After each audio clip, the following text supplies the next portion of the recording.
Donc bonjour à tous, moi je représente l'association Lyon eSport. Donc c'est une association qui est composée à 100% de bénévoles. Elle a été créée en 2011 à Lyon et nos événements se passent principalement dans cette ville. Donc on est 140 membres actifs dans différents profils complémentaires, donc de la gestion de projet, du marketing, de la finance, de la technique bien sûr, puisque nous organisons des événements e-sport, donc tout ce qui va être compétition de jeux vidéo. Donc ça va être sur des jeux comme League of Legends, comme Counter-Strike, puisqu'on l'a déjà fait par le passé, ou tout type de jeux qui existent aujourd'hui.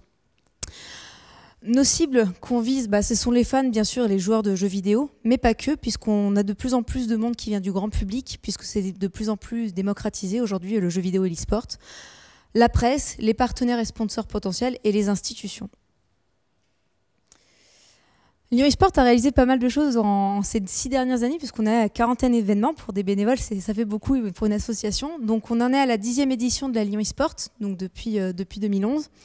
On a organisé pas mal de soirées aussi au sein de bars spécialisés dans le jeu vidéo, donc, comme le Meldon ou le Respawn qui existait il y a quelques années.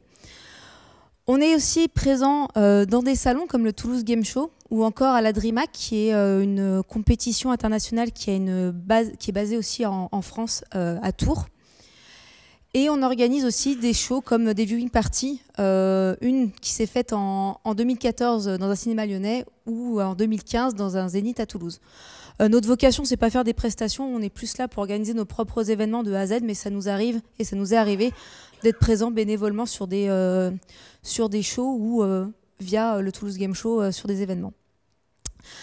Nos projets, nos actus, ce qui va arriver, c'est la Lyon eSport 2018 l'année prochaine. Donc pour nous, c'est un grand changement puisqu'on change de salle. On était au tout début dans des écoles, ensuite on est passé dans des salles un tout petit peu plus grandes. Puis l'année dernière, pendant 2 ans, on était au Palais des Sports. Et là, on a grandi, donc on a changé de lieu. Donc ça sera à la Cité des Congrès de Lyon.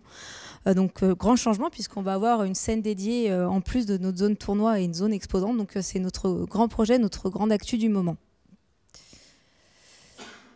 L'accompagnement d'Imagineuve et ce qu'on vient rechercher, c'est la mise en relation avec des partenaires exposants potentiels. Tout simplement, il faut savoir que Lyon eSport, jusqu'à présent, c'était ouvert que sur un seul jeu, c'était League of Legends. Aujourd'hui, on a envie de voir d'autres jeux arriver, donc on est de plus en plus ouvert et on a envie de se diversifier et ne plus garder ce caractère, on va dire, qui nous était propre d'un seul tournoi. Donc on est venu rencontrer, puisqu'il y a beaucoup d'acteurs à Lyon du monde du jeu vidéo, donc on s'est dit que c'était l'occasion un peu de montrer ce qu'on savait faire. Et bien sûr, la mise en relation avec les institutions locales, puisque Lyon eSport existe depuis 2011, mais le jeu vidéo et l'e-sport, comme vous le savez tous, ça a mis son petit temps à se construire. Donc voilà, on est venu là pour rencontrer un petit peu du monde et potentiellement accueillir de nouvelles personnes chez nous lors de la Lyon eSport 2018. Voilà.